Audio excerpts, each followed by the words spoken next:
La solidarité européenne est cruciale dans ce moment. Elle est cruciale pour que nous puissions ne laisser personne au bord de la route, pour que nous puissions protéger tous les citoyens.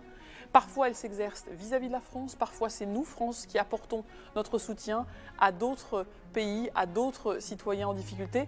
Nous savons que c'est par la solidarité que nous arriverons à freiner le virus, que nous arriverons à sauver des vies, que nous arriverons à protéger nos économies. L'union fait la force, ce n'est pas un slogan, c'est dans cette période le principe de notre action.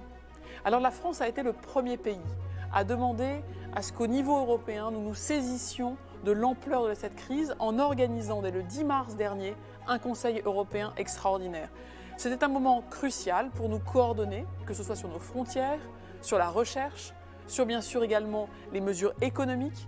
Et nous avons aujourd'hui pris la mesure de cette crise, notamment en termes d'équipements médicaux, pour que nous puissions apporter à chacun l'aide nécessaire. La France a pris ainsi la disposition d'offrir 1 million de masques à l'Italie et 20 000 surblouses et surchemises pour protéger les soignants. Au début de l'épidémie, la France a participé très activement à une grande action pour rapatrier les Français et les Européens en déplacement à l'étranger. Et c'est au tour de Jean-Yves Le Drian, également de Jean-Baptiste Djebbari, avec tous les consulats, tous les ambassadeurs, avec tous nos postes dans l'ensemble du monde, que nous travaillons activement à ce que les passagers européens, à ce que les paquebots de croisière, à ce que tous ceux qui sont de passage à l'étranger puissent revenir chez eux.